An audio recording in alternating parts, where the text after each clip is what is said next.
All right, listen up. This is probably going to be the best advice you get all day, maybe all month, maybe all year. Weather's not great today. And here's where people get stuck. We see that the external environment is not what we want it to be. No amount of complaining is going to change anything about the weather, but it does do something that you don't expect. If what you do most of the time when the weather doesn't cooperate, you complain, you make excuses, you outrage, you don't show up for yourself, you are reinforcing the identity of a person who complains, because you are what you repeat. It makes you a complainer, someone who makes excuses, and someone who doesn't show up for yourself, because we are the sum of what we do most of the time. And I know this is going to sting because no one wants to identify themselves as a complainer. Now, if you like that about you, keep it. I suspect you don't. But if you want to change it, you've got to take different action. And I include myself in that. We all have this automatic pilot of ways to respond to discomfort. And this is something I still have to work on, is when the external environment isn't what I want it to be, I just accept what is.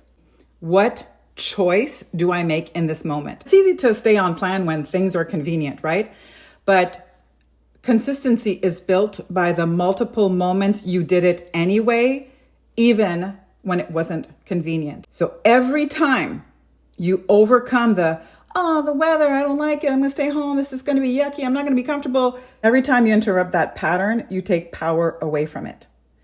And if in that moment you choose an action that aligns to what you want, to the person you want to become, you're casting a vote for that person, and you're actually in your brain creating new neural pathways. It's actually a big deal. The more you can cast votes for the person you want to be and stop casting votes for the person you don't want to be anymore, that neural pathway loses its strength and you start to strengthen the pathway in your brain of the person you want to become. So today, instead of sitting on the couch, complaining about the weather, letting that be the reason why you can't, you don't, you won't. First of all, think about, who am I casting a vote for? I'm casting a vote for the woman who wants to show up consistently for herself. Get dressed, put your boots on, go outside, even if it's only for 5 minutes. That piece of connection to your why is really important, because if you just go outside and hate the whole process, as you're walking, you're like, I fucking hate this. That's not gonna help rewire your brain.